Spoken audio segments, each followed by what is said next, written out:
ರಾಜಧಾನಿಯ operation footpath success ಆಯಿತಾ ಅನ್ನುವಂಥ ಪ್ರಶ್ನೆ ಈಗ ಪಾದಾಚಾರಿಗಳಿಗೆ ಮುಕ್ತ ಆಗತ್ತಾ? ಹಾಗಾದ್ರೆ ಬೆಂಗಳೂರಿನ ಫುಟ್ಪಾತ್ ಪಾದಾಚಾರಿ ಸುರಕ್ಷತಾ ಅಭಿಯಾನ ದೈನಂದಿನ ಮಂತ್ರ ಆಗತ್ತಾ ಇಲ್ವಾ, ಅತಂತ್ರ ಆಯ್ತಾ ಅನ್ನುವಂಥ ಪ್ರಶ್ನೆ ಈಗ.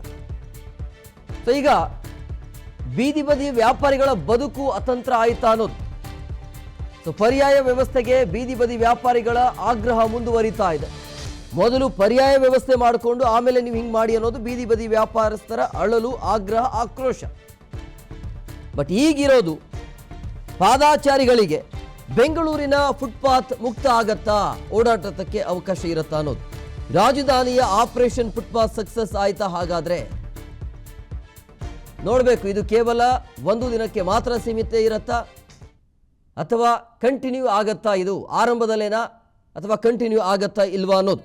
ಆಪರೇಷನ್ ಫುಟ್ಪಾತ್ ಕೇವಲ ಆರಂಭವ ಅಥವಾ ಅದು ಕಂಟಿನ್ಯೂ ಮಾಡ್ತಾರಾ ಇಲ್ಲ ಅನ್ನೋದಿದೆ. ಸೊ ಪಾದಾಚಾರಿ ಸುರಕ್ಷತಾ ಅಭಿಯಾನ ದೈನಂದಿನ ಮಂತ್ರ ಆಗಬೇಕಾಗತ್ತೆ. ದೈನಂದಿನ ಮಂತ್ರ ಆಗತ್ತಾ ಇಲ್ಲ ಅನ್ನೋದ್ರ ಬಗ್ಗೆ ಕಾದು ನೋಡಬೇಕು ಮುಂದಿನ ದಿನಮಾನಗಳಲ್ಲಿ. ಆದರೆ ಇವತ್ತಿನ ಬೆಳವಣಿಗೆನ ನೋಡ್ತಾ ಇದ್ರೆ ಬೆಳಗ್ಗೆಯಿಂದ ಯಾರೆಲ್ಲ ಅಕ್ರಮವಾಗಿ ಈ ರೀತಿಯಾಗಿ ಫುಟ್ಪಾತ್ ಮೇಲೆ ಅಂಗಡಿಗಳನ್ನು ಯಾರೆಲ್ಲ ಇಟ್ಕೊಂಡಿದ್ರಲ್ಲ ಅಂಥ ಅಂಗಡಿಗಳನ್ನು ತೆರವು ಮಾಡುವಂಥ ಕೆಲಸವನ್ನು ಇವತ್ತು ಜಿ ಬಿ ಅಧಿಕಾರಿಗಳು ಮಾಡ್ತು.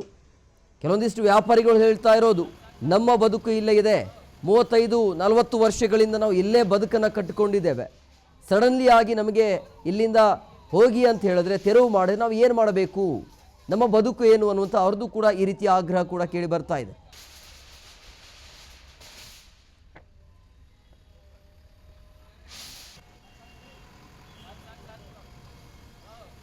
ನೋಡಿ, ಸಹಜವಾಗಿ ಜಿ.ಬಿ.ಎ ಮಾಡ್ತಾ ಇರುವಂಥ ಅಂದರೆ ಇಲ್ಲಿ ಜಿ.ಬಿ.ಎ ವಿಚಾರವಾಗಿ ಮಿಶ್ರ ಪ್ರತಿಕ್ರಿಯೆ ವ್ಯಕ್ತವಾಗ್ತಾ ಇದೆ.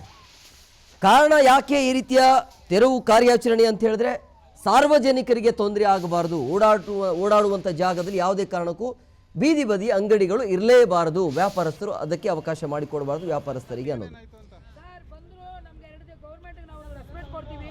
ನಾವು ಗೌರ್ಮೆಂಟ್ನ ಎದುರುಕೊಳ್ಳೋಕ್ಕಾಗಲ್ಲ, ಬಡವರು ನಾವು ತುಂಬ ವರ್ಷದಿಂದ ಹುಟ್ಟು ಬೆಳೆದಿರೋ ಊರು, ನಮ್ಮ ಯಜಮಾನ್ರ ಹಾರ್ಟ್ ಪೇಷೆಂಟು, ನನಗೆ ಫೈನಲ್ ಕಾರ್ಡ್ ಇದೆ, ನಾವಿಬ್ಬರು ದುಡಿಯೋಕ್ಕಾಗ್ದಿರೋರು, ಚಿಲ್ಲರೆ ಅಂಗಡಿ ಒಂದು ಹಾಕ್ಕೊಂಡಿದ್ದೆ, ನನ್ನ ತಮ್ಮ ಕೊಟ್ಟಿದ್ದವರು, ನಾವೊಂದು ಚಿಲ್ಲರೆ ಅಂಗಡಿ ಹಾಕ್ಕೊಂಡಿದ್ರೆ ನಮ್ಮ ತಮ್ಮವ್ರು ಹಾಕ್ಕೊಟ್ಟಿದ್ದು ನಮ್ಮ ಕೈಲಿ ಹಾಕೋಕ್ಕೂ ಆಗಿಲ್ಲ, ಅವ್ರು ಹಾಕ್ಕೊಟ್ಟಿರೋದು ಕೂಡ ಐಟಮ್ಗಳು ಸಾಲ ಪಾಲ ಮಾಡಿ ತಂದಾಕ್ಕೊಂಡಿದ್ದೆ, ಎಷ್ಟು ಬಂದಿರೋ ತಕ್ಷಣ ಹಾಫ್ ಆನ್ ಅವರ್ ಸರ್, ನಮ್ಗೆ 2 ದಿನ ಟೈಮು ಕೊಟ್ಟಿಲ್ಲ, ಒಂದು ಹಾಫ್ ಆನ್ ಅವರಲ್ಲಿ ಎಲ್ಲ ಹೊರಗಡೆ ಎಸ್ಬಿಟ್ಟು ಹೋಗ್ಬಿಟ್ರು ಸರ್ ಎಲ್ಲ.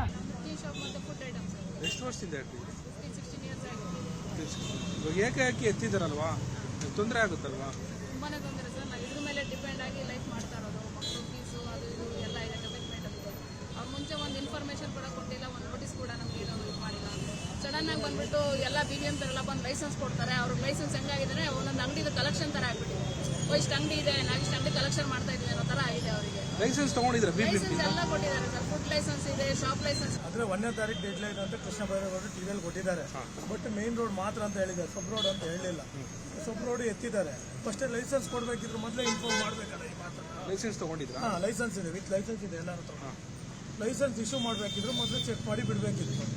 ಇವಾಗ ಸಿಗ್ನಲ್ ಅಂತ ಹೇಳಿದ್ರು ಕೃಷ್ಣ ಬೈರೇಗೌಡರು, ಮೇನ್ ರೋಡ್ ಅಂತ ಹೇಳಿದ್ರು. ಮೇನ್ ರೋಡಲ್ಲಿ ಇದ್ರೆ ಎತ್ತಿ, ಓಕೆ, ನಮ್ದು ಅಬ್ಜೆಕ್ಷನ್ ಇಲ್ಲ.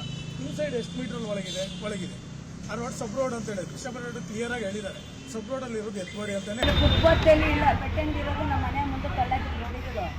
ನಾವಿಲ್ಲಿತ್ತು ನಮ್ಮ ಮನೆಯಿಂದ ಕಿಡ್ನಿ ಪ್ರಾಬ್ಲಮ್, ಹಾರ್ಟ್ ಪ್ರಾಬ್ಲಮ್, ಮೊದಲನೇ ಲೆಕ್ಕಕ್ಕಾಗಲಿಲ್ಲ. ಅವ್ರು ನೋಡಿದ್ದಿಲ್ಲ. ನಾವು ಬೆಲೆ ಕೊಟ್ಟು ಆಫೀಸವ್ರಿಗೆ ನಮಗೆ ರೆಟ್ ಆಗಲಿಲ್ಲ. ಅವ್ರು ಕಾಲು ಇಟ್ಕೊಂಡ್ರೆ ಕೂಡ ಸರ್ ನಾನು ಎಷ್ಟು ಒಗಳೆ ಹಾಕ್ತೀನಿ, ನನ್ನ ಕೈನಲ್ಲಿ ಆಗಲಿ, ಕಿಡ್ನಿ ಪ್ರಾಬ್ಲಮ್, ಹಾರ್ಟ್ ಪ್ರಾಬ್ಲಮ್ ಅಂದ್ರೆ ಕೂಡ ಕೇಳಲಿಲ್ಲ. ಅಲ್ಲೇ ಪೆಟ್ಟಿ ಅಂಗಡೆಲ್ಲ ಬಿಟ್ಬಿಟ್ಟು ನಮ್ಮದು ಮಾತ್ರ ನಮ್ಮ ಬೋರ್ಡಿದಲ್ಲಿ ಬಂದು ಒಡ್ಡಾಕಿ